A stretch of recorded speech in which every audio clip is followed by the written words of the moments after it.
tudo bem? Meu nome é Pablo, sou professor de literatura do Colégio Metropolitano e hoje falarei sobre gêneros literários, beleza? É importante a gente entender que os gêneros do discurso literário eles são divididos em 3 etapas. Primeiro, lírico, depois dramático, depois narrativo. Tem um outro que eu vou deixar uma aula específica para ele, mas eu vou deixar um pouco mais na frente, entendeu? Quando eu chegar a falar sobre modernismo, eu vou falar sobre crônica. Hoje eu não vou falar sobre crônica, crônica é um pouco delicado e eu não encaixo ele no gênero narrativo, eu tenho essa interpretação. Na verdade, essa percepção sobre esse... Cara, é difícil falar sobre crônica, então vamos falar depois, tá? Vamos falar dos gêneros básicos, né? Lírico, dramático e narrativo. Pablo, mas no meu livro tá gênero épico e tal. Bem, épico e narrativo é quase a mesma coisa, não é a mesma coisa. Eu vou falar sobre a diferença entre épico e narrativo, mas assim, é importante você entender que quando a gente fala de gênero narrativo é uma versão mais moderna. Então por isso que eu dividi nessas 3 perspectivas, lírico, dramático e narrativo, ok? Vamos lá então? Gênero lírico. Olha, gênero lírico, ele expressa, assim, como característica central do gênero lírico é a valorização do mundo interior, as emoções, sentimento de ideias, impressões. Isso é super significativo. Isso é uma das características centrais do gênero lírico, entendeu? E é um gênero que é dividido sobre várias facetas. Por exemplo, tem ele, às vezes ele pode ser em prosa, mas como assim lírico em prosa? Tem poemas que são em prosa, entendeu?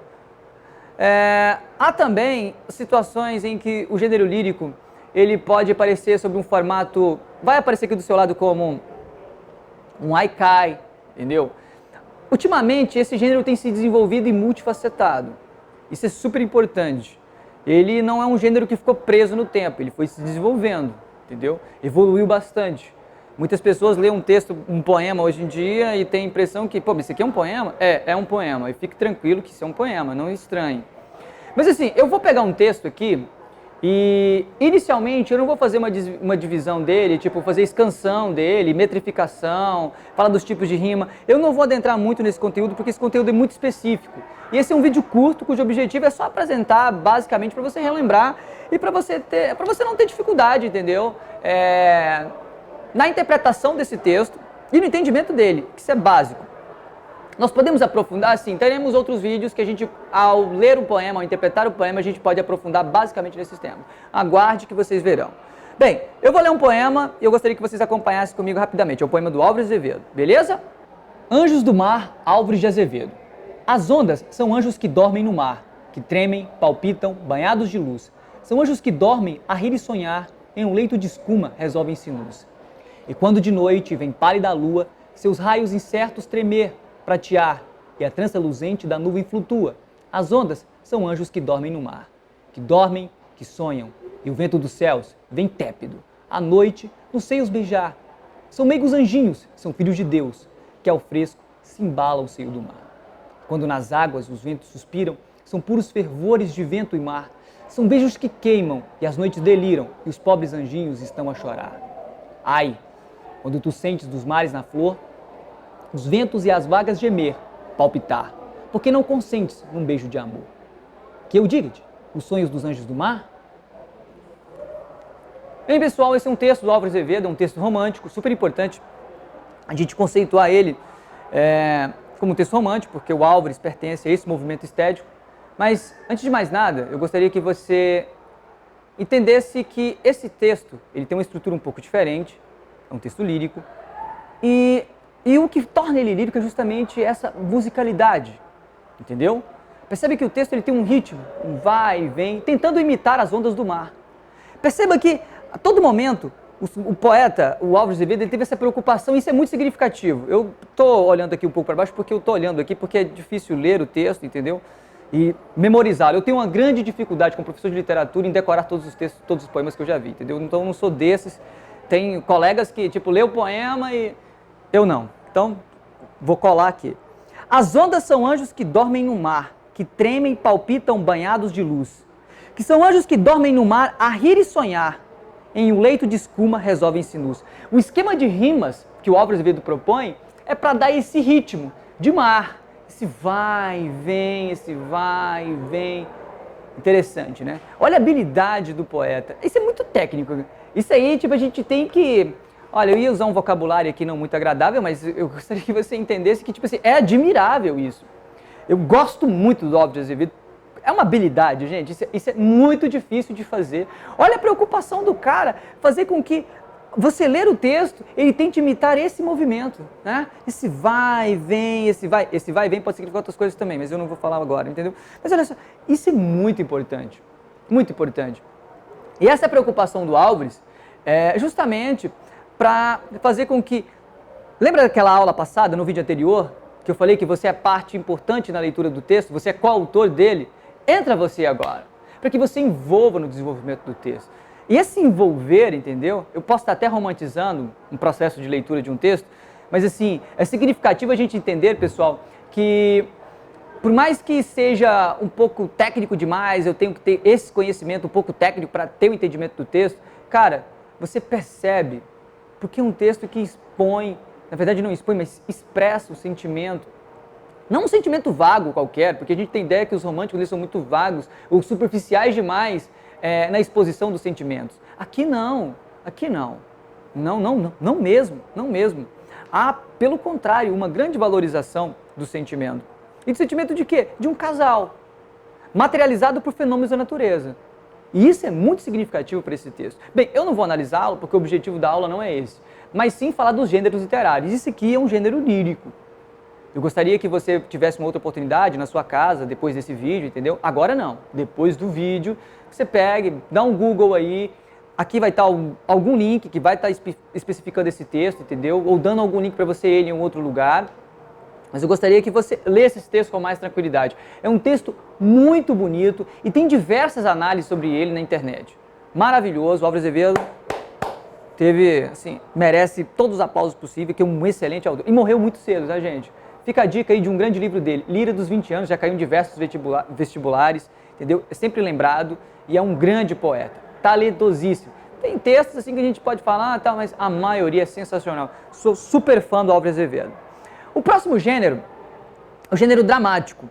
É um gênero, galera, que... desculpa esse tratamento um pouco informal aqui, casual demais, chamar de galera, mas assim, eu gostaria que vocês entendessem o seguinte, porque é assim, a forma mais tranquila da gente se comunicar. O gênero dramático é um gênero que, nas aulas de literatura, infelizmente, eu não sei os outros colegas, professores, entendeu? Mas assim, é um tipo de texto que a gente pouco trabalha. Eu tenho uma grande preocupação com esse gênero. Inicialmente, eu gosto de trabalhar, nos meus primeiros anos, o gênero dramático. Principalmente as obras mais clássicas do gênero dramático. Aqui no Colégio Metropolitano, a gente está trabalhando o Édipo Rei, do Sófocles. Já trabalhei também o Alto da Barca, do Gil Vicente, que são obras desse gênero dramático. E por que ele é significativo? Porque, gente, olha, ele é um pontapé inicial para aquele menino que está com dificuldade, ou aquela guria que também está com dificuldade de ler textos narrativos ou ter textos líricos. E por que a gente tem essa dificuldade inicial?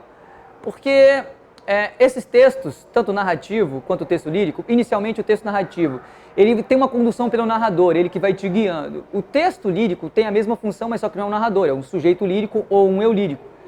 E eu gostaria que você entendesse que no texto dramático a gente não tem nenhum tipo de narrador. São diálogos, marcados basicamente por um tipo de discurso que a gente chama de discurso direto. Porque são falas de cada personagem articulada por atores. É uma peça de teatro.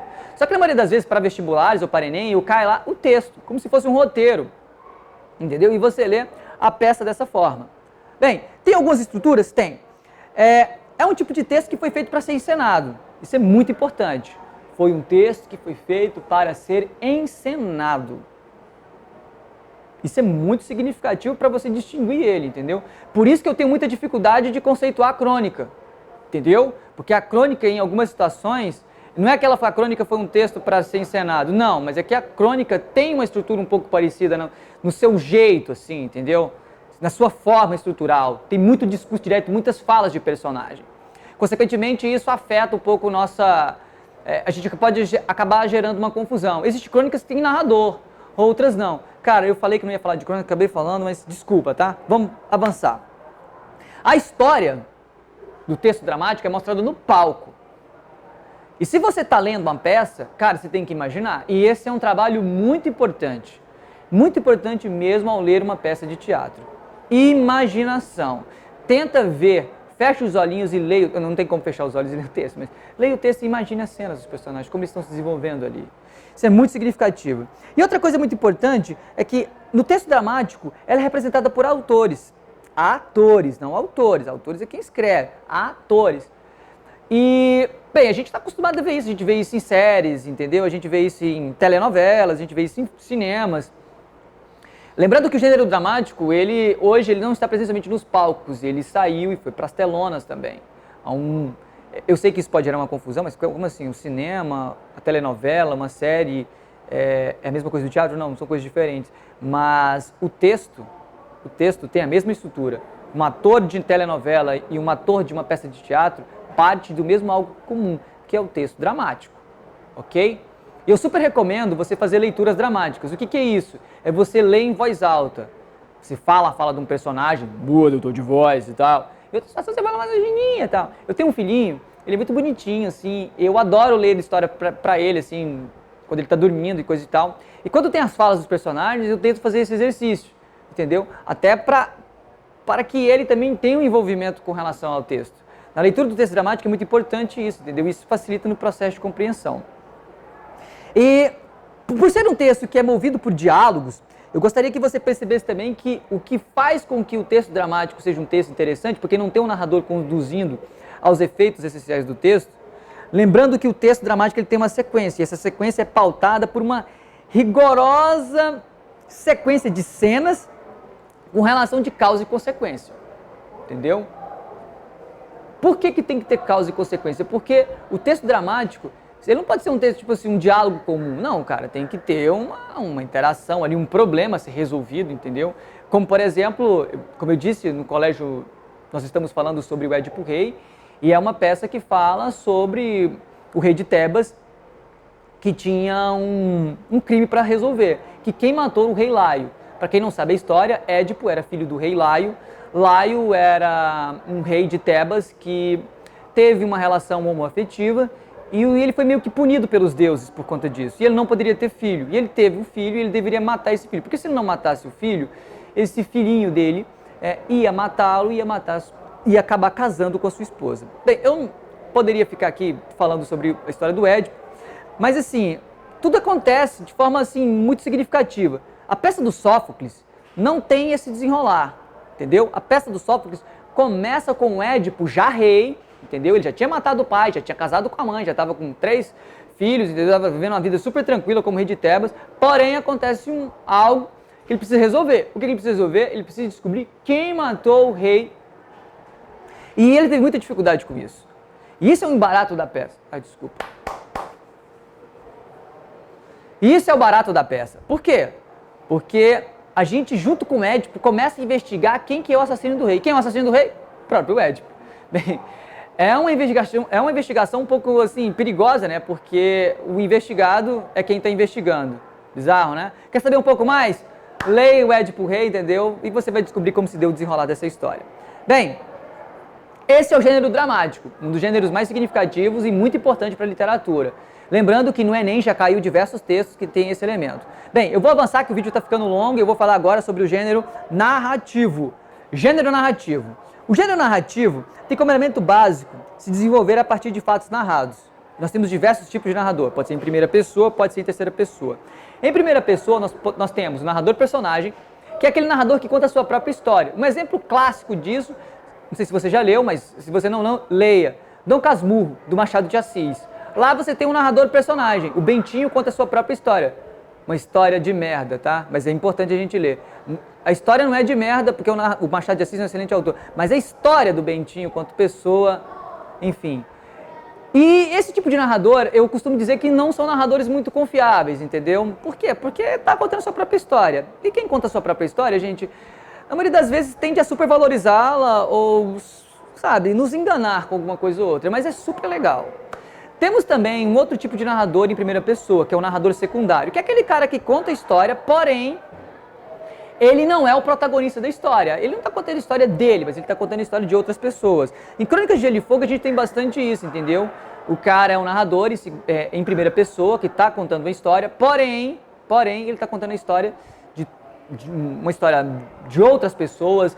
Ele pode estar pode até estar presente, mas o foco central não é ele, e sim, desculpa, pode ser um outro personagem, uma menina, enfim, em diversas situações.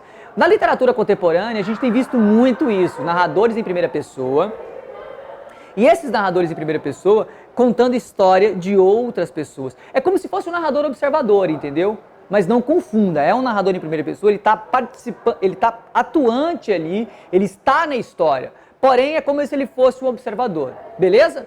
Muito significativo isso. A gente tem um narrador de terceira pessoa. O que é esse narrador de terceira pessoa? É um tipo de narrador que a gente pode ver ele sob duas perspectivas. Ou observador. O observador é tipo o Galvão Bueno, tá narrando um jogo de futebol ali e tal, e tá descrevendo os fatos que está acontecendo. Não é no tempo presente, é no tempo passado. Isso é muito significativo porque toda a história narrativa, ela se passa no passado. E aqui, mais especificamente, imagine o Galvão Bueno contando um jogo. Bem, amigos da Rede Globo, vem aqui, Brasil, papapá. E ele narrando o jogo ali, ele tá contando aquilo que já ocorreu. Isso é muito significativo. O fulano tocou a bola, Paulo fulano tocou. Olha o tempo verbal, entendeu? E aquilo é um típico narrador observador. Às vezes o Galvão Bueno, meu ídolo, gosta de pagar de narrador onisciente. De falar, não, ele quis chutar ali. Como é que ele sabe que o cara quis chutar ali? Entendeu? Mas lembrando que ele só é um narrador observador.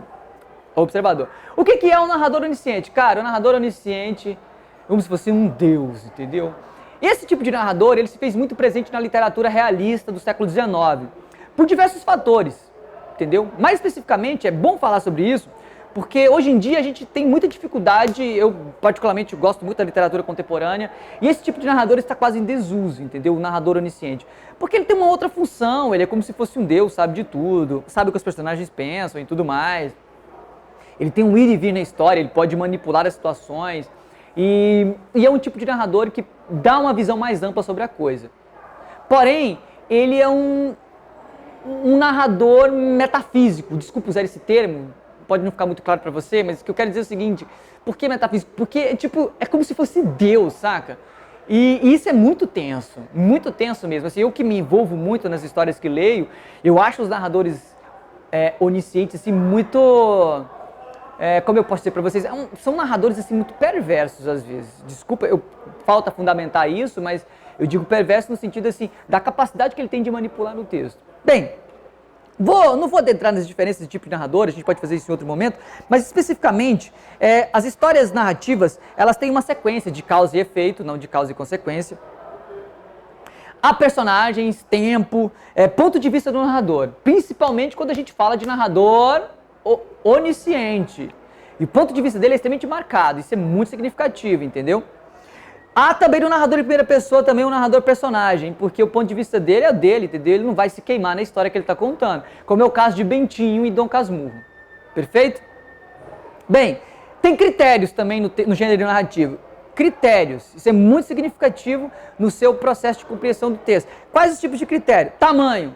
Tamanho aqui é documento. Como assim? Porque o tamanho pode determinar qual gênero.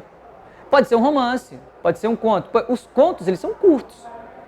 Você não vai ver um conto de, tipo, 200 páginas. Compreende? Então, tamanho é um tipo de critério. Tempo. Tempo pode ser psicológico, pode ser cronológico. Hoje em dia está quase em desuso, entendeu? Mas é bom a gente saber essas diferenças. Espaço. Pode ser um macro espaço, pode ser um micro espaço, entendeu? Isso é determinante para o desenvolver da história também. E que tipo de personagem tem ali. Espaço, o que eu vou falar agora é um pouco determinista, mas é significativo. Espaço pode determinar, inclusive, a personalidade dos personagens. Fica a dica aqui de um livro para respeito disso, O Curtiço, do Luiz de Azevedo, ok? Estará na descrição aqui. Tipo são gêneros, pode ser o tipo romance, uma novela, enfim. Essas diferenças a gente pode aprofundar em outro momento. Número de personagens. Quanto maior a história, maior a quantidade de personagens. Como eu falei agora há pouco do Curtiço, do Luiz de Azevedo, tem diversos personagens. Bem, número de conflitos. Isso é bom para distinguir a diferença do que é novela do que é romance.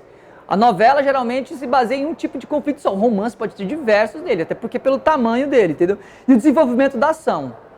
Isso põe a diferença entre conto e romance, e diferença de romance e as fábulas, parábolas, apólogos, que são textos mais curtos, ok? E outra coisa muito importante que determina o tipo de texto também é a interiorização dos personagens. Se o texto é feito em primeira pessoa, cara, você vai ver ali mais uma valorização psicológica do texto. Diferente de um texto em terceira pessoa como narrador observador, ou como narrador onisciente. Perfeito? Pessoal, muito obrigado, satisfação. Curta o vídeo, entendeu? Compartilha. Se não quiser curtir também pode dar um dislike também, que isso é importante também, entendeu? Porque isso ajuda a gente a melhorar. Compartilhe o texto e muito obrigado pela oportunidade. Tchau, tchau. A gente se vê na próxima aula. Valeu!